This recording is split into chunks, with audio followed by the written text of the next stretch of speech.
कैसे हैं आप सभी। आज हम लोग बहुत इंपॉर्टेंट चैप्टर देखेंगे, छत्तीसगढ़ भू राज्य संहिता 1959। आपको सभी विदित होगा कि सीजीपीएससी मेंस हो या सिविल न्यायाधीश का परीक्षा हो या सीएमओ का परीक्षा हो, इससे संबंधित क्वेश्चन पूछा जा रहा है, चाहे प्रारंभिक परीक्षा में हो या मुख्य परीक्षा में हो। तो विगत 2019-20 में जो पूछा गया है सीजीपीएससी राज्य सेवा मुख्य परीक्षा का, उससे कुछ क्वेश्चन और धारा को हम लोग इसमें डिस्कस किए हैं और इससे संबंधित कुछ देख लेते हैं विवरण की। जैसा आपको दिख रहा होगा कि छत्तीसगढ़ भू राज्य संहिता 1959 में है। इससे पूर्व 2 अक्टूबर 1959 को मध्य प्रदेश भू राज्य संहिता के नाम से प्रवृत्त हुआ था। 1 नवंबर 2000 को राज्य बना, तो जहां जहां मध्य प्रदेश था वहां वहां छत्तीसगढ़ शब्दों का समायोजित कर इस कानून को प्रवृत्त किया गया है। लेकिन समय समय पे इसको संशोधित करके राज्य सरकार ने विधानसभा में संकल्प पारित कर कई जो आवश्यकता या महत्वपूर्ण धाराएं हैं जो राज्य के हित में या राज्य के भौगोलिक अनुकूल या जो अनुसूचित क्षेत्र, चूंकि छत्तीसगढ़ जो है 5वीं अनुसूची में शामिल है, तो उसके अनुसार इसमें संशोधन किया गया है। तो ये 2018 तक के संशोधन का हम लोग चर्चा कर रहे हैं कि क्या है कैसा है। तो जैसा आपको उद्देश्य पता ही होगा कि भाई राज्य से संबंधित जितने भी भूमि से संबंधित व्यवस्था को सुनिश्चित करना या फिर राजस्व निपटारा को क्या करना, वो सुगम बनाना कि कोई भी विवाद होता है। देखे होंगे आपका जो गांव में भूमि से संबंधित रिकॉर्ड दुरुस्त, मिशल या बंदोबस्त या अन्य जो सिंचाई या गैर सिंचाई से रिलेटेड है, तो उसी को सुगम बनाने के लिए छत्तीसगढ़ भू राज्य संहिता को प्रवृत्त किया गया था कानून, और समय समय पे कई संशोधन किए गए हैं। अब थोड़ा सा हम लोग देख लेते हैं कि राजस्व जो व्यवस्था में जो लगे रहते हैं अधिकारी या कर्मचारी जो है छत्तीसगढ़ में, या फिर जो सिविल सेवा रहते हैं, तो उनका हम तो देख लेते हैं। सबसे पहले रहता है, इसे सबसे जो प्रमुख रहता है आयुक्त रहता है, कमिश्नर बोलते हैं, जो संभाग स्तर पे रहता है। हालांकि राजस्व मंडल बोर्ड अलग है, वो एक न्यायालय की तरह है, इसी धारा में हम लोग पढ़ेंगे। तो आयुक्त रहेगा, उसके बाद अतिरिक्त एडिशनल कमिश्नर रहते हैं, देखे होंगे आप लोग, और इसके बाद रहता है बंदोबस्त आयुक्त, और इसमें भी एडिशनल बंदोबस्त आयुक्त रहेगा। फिर कलेक्टर है, तो कलेक्टर में देखेंगे एडिशनल कलेक्टर, ज्वाइंट कलेक्टर, संयुक्त कलेक्टर या असिस्टेंट कलेक्टर या डिप्टी कलेक्टर जो पीएससी के माध्यम से भर्ती होता है, और ये आईएएस लेवल अधिकारी रहता है। उसके अलावा फिर बंदोबस्त अधिकारी देखेंगे, बंदोबस्त या मिसल वगैरह जो रिकॉर्ड वगैरह दुरुस्त करते हैं। उसमें अतिरिक्त सहायक बंदोबस्त अधिकारी भी रहते हैं। तहसीलदार उससे रैंक है, अतिरिक्त तहसीलदार या नायब तहसीलदार देखेंगे। भू अधीक्षक, भू अभिलेख अधीक्षक रहते हैं, जिसमें सहायक भू अभिलेख अधीक्षक। तो ये अधिकारी के जो पद सोपान, इसको राजस्व अधिकारी माना गया है इस धारा के अधीन। आगे हम लोग व्यवहार न्यायाधीश में पूछे गए कई क्वेश्चन या सीओमओ में पूछे गए क्वेश्चन को हम लोग इसमें डिस्कशन करेंगे क्या है कैसा है। तो आज हम लोग उन धाराओं को देखते हैं जो लगातार सीजीपीएससी राज्य सेवा मुख्य परीक्षा के 2019 और 20 में पूछा गया था।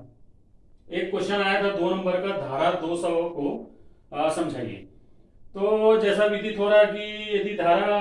199 के अंदर क्या है, धारा 199 छत्तीसगढ़ भू राज्य संहिता 1959 में, इसमें यही बताया गया 199 में कि भाई भू राजस्व का कोई लगान वसूली करता है संबंधित अधिकारी, तो उससे क्या है फिर वो रसीद देगा, और जितना जो लगान उसमें विनिर्दिष्ट किया गया शासन या उसकी भूमि के मापन या फसल के अनुसार उतना ही राशि वसूल करेगा। अतिरिक्त राशि यदि वसूल करता है और उसको रसीद भी नहीं देता, तो इस धारा में ये बताया गया कि कृषक जो है तहसीलदार के समक्ष जाके निवेदन कर सकता है या आवेदन कर सकता है कि भाई संबंधित व्यक्ति ने मुझे रसीद भी नहीं दिया और उससे अतिरिक्त राशि भी वसूला है, और साथ में उसे जो लगान जो दर है उससे मतलब उसमें हेर फेर किया है, एक तरह से कहा जाए। जैसे देखे होंगे, जैसे कोई लगान वसूली है तो 2000 तक का है लगान वसूली, और उससे मान लो अधिक राशि वसूल लेते हैं वो लोग और उसका रसीद देते नहीं। तो यदि तहसीलदार उचित समझे या उसको जांच में ये पाया गया कि हाँ ये कृषक से प्रमुख जो लगान वसूली अधिकारी है उन्होंने वसूला है, तो दो कंडीशन है। पहला ये कि उसको दंड देगा कि भाई आपने क्यों वसूला है, तो उस राशि को बोलेगा कि आप अपने उसको वापस करिए राशि को। दूसरा ये है कि किन्हीं प्रावधान के तहत यदि संभव नहीं है तो जो अतिरिक्त राशि वसूला गया है उसको अब भाई अगले साल फिर भू राजस्व लगान देना पड़ेगा उनको। तो कृषक के भू राजस्व लगान में उसको समायोजित किया करना, अर्थात इसमें यह बताया गया 200 धारा में 199 के तहत हमको भू राजस्व का जो भी लगान या जो भी राशि है उसको रसीद देगा राजस्व अधिकारी, और उसके अतिरिक्त वो फिर नहीं वसूल सकता अधिकारी जो है राशि जो है। फिर वो आप लोग देखेंगे भ्रष्टाचार निवारण अधिनियम 1988 की धारा जो 7 पढ़े हैं उसमें प्रवृत्त हो जाएगा कानून जो है। तो ये 200 को 2 नंबर आया था, इतना ही लिखना था थोड़ा सा। अब फेवरेट टॉपिक ये लगातार पूछा जा रहा है 2019 में, लगभग इसको 15 नंबर का पूछा गया और 20 में भी अच्छे खासे पूछा गया प्रश्नों को। तो ये जैसे 165 में आपको बता रहा है कि धारा 165 में आपको दिख रहा है भूमि स्वामी अपनी भूमि संबंधी को अंतरण करना, अब उसको किसी पट्टे में देना या फिर नाम को अंतरण कर देता है वो, या फिर अपने हितैषी या अपनी वर्गों के नाम में वो चढ़ा देता है, तो उन संबंधी उनको अधिकार सुरक्षित रहता है, चाहे उसमें पट्टे का भूमि भी मान्य होगा। अब धारा 170 में हम लोग देखते हैं, तो धारा 170 में बताया गया कि धारा 165 में जो अंतरण है, तो अंतरण किस धारा में, तो इस धारा जो आपका बताया गया 165 के उपधारा 6 में, जैसे देखेंगे शेड्यूल ट्राइब शेड्यूल कास्ट का, तो ये 5वीं और 6वीं अनुसूची में भी निर्दिष्ट है। साथ में भारतीय संविधान के अनुच्छेद 244 और 244 का में भी निर्दिष्ट है। उन क्षेत्रों के जो भू जमीन है या उनके अधिकार है, पट्टे है या अंतरण का अधिकार है, कोई दूसरे वर्ग का व्यक्ति को अंतरण कर देता है और कलेक्टर ही इसको जांच अधिकार कलेक्टर को ही पावर है कि उस जमीन को उसको अंतरण करने का अधिकार, और पता चलता है कि भाई इस वर्ग का नहीं है वो भूमि या फिर अन्य माध्यम से अंतरण किया है, तो कलेक्टर अपने अधीनस्थ अधिकारी जो बताए गए उनके द्वारा यह जांच का आदेश देगा और साथ में उचित पाए जाने पर वह भूमि की जो पंजीयन है उसको शून्य करेगा और उस भूमि को उस वर्ग को वापस किया जाएगा जो अनुसूचित जाति जनजाति का है। अर्थात 170 ये बोलता है कि कोई भी अनुसूचित जनजाति की भूमि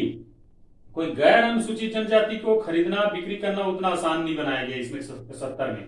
उसी वर्ग का व्यक्ति खरीदता बिक्री करता है तो बात अलग है। और मान लो इसमें एक और कंडी का बताया गया 170 में कि अनुसूचित जाति जनजाति के वर्ग का व्यक्ति अपनी भूमि या अन्य पट्टे जो भूमि से हित है उनको अंतरण करता है किसी गैर अनुसूचित जनजाति को,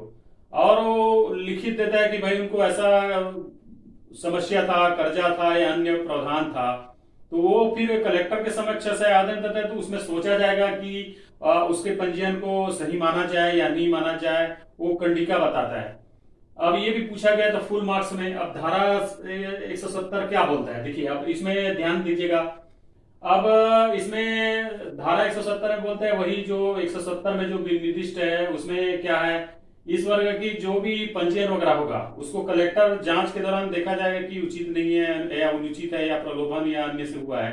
तो उसको क्या करके रद्द कर देगा या उचित दंड देगा उसको। अब धारा 170 ख में बताया गया कि यदि वो अंतरण को अनुसूचित जाति जनजाति के भूमि को किसी दूसरे वर्ग ने छल कपट बेईमानी या प्रलोभ या दबाव से किया है, जो आईपीसी की धारा 24 और 25 में हम लोग देखे हैं प्रावधानों को, तो उसके तहत क्या है, जांच करेगा कलेक्टर जो अपने अधीनस्थ अधिकारियों के द्वारा और भूमि को उस वर्ग को वापस किया जाएगा, और जो इस वर्ग का नहीं है उसको फिर दंड, और जो भी भू राजस्व संहिता में आगे हम लोग देखेंगे दंड का प्रावधान है वो फिर वो निर्दिष्ट करेगा या प्रवृत्त करेगा, उसके ऊपर चार्ज करेगा 170 क के तहत। अब 170 ख में देखे होंगे कि भाई देखिए क्या रहता है, जैसे हम लोग किसी भी भूमि या कोई भी कानूनी विवाद है तो एक्यूज्ड रहता है, जो अपराधी रहता है या प्रतिवादी रहता है, वो अपने बचाव में क्या करता है, वकील वगैरह या अधिवक्ता वगैरह की नियुक्ति करता है वो। तो इसमें 170 ग में ये भी बताया गया कि भाई उसमें कोई भी अधिवक्ता उसको पैरवी नहीं करेगा। मतलब टोटली क्या है, इस धारा में अनुसूचित जनजाति का जो अंतरण या फिर उनके ऊपर सुरक्षित जो जमीन है वो पूरा कलेक्टर के ऊपर निर्भर करता है चीजें जो है। तो 170 ग में बताया गया कि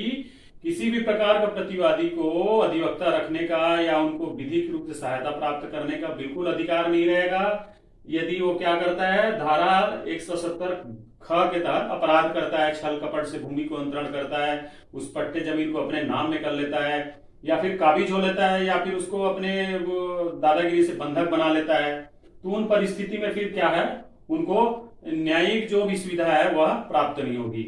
अब 170 घ में बताया गया कि देखिए अब आप कलेक्टर के उसमें अपील किए, अब हार गए आप, अब फिर आगे राजस्व मंडल या न्यायालय में आप शरण लेते हैं उन चीजों का,